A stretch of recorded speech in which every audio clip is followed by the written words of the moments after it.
If you're wondering how to change the cabin air filter on a third generation Prius, you're in luck, because I'm about to change the cabin air filter on this 2010 Prius. I'm going to show you exactly where it is and how to change it. Insanely cool cars, tool reviews, and auto repair videos.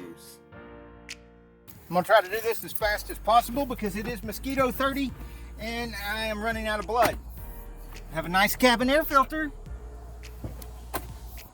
Now I'm going to take this down, pinch this right here, and pull on that strut at the same time to release it. Then up and wiggle and come right out. And here is a door right here. You got to push on this tab to the left towards the driver's side and lever it out. And you'll see it's got a little thing that says up here. This is the tab I pushed. We'll pull the filter out of here slowly and easily. And oh, look at that. That is nasty. Look, there's even rat turds in there. Ah. Good thing we got this brand new one right here. And this one looks all black and stuff, but that's supposed to be that way because it's a carbon filter.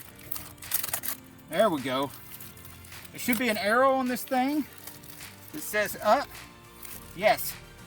See here? It says up. We're going to make that just like that door. Where'd that door go? See?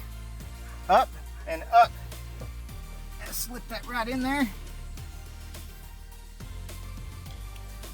And this has got a little thing here, hooks into here. Lever it down and snap into place. Put the door right back in here. Wiggle it until it gets in there right. Put that on. There we go. If you like this video, please check out our Prius repair playlist. It's packed full of Prius repairs. And there is a link in the description and a link down in the comments. Hey, if you like this video, we got a whole lot more. We've got tool reviews, we've got repair videos, we've got show car videos, hot rods, mod rods, you name it. If it's got wheels on it and an engine, it's probably on this channel. So subscribe, like, and binge watch Sane Auto.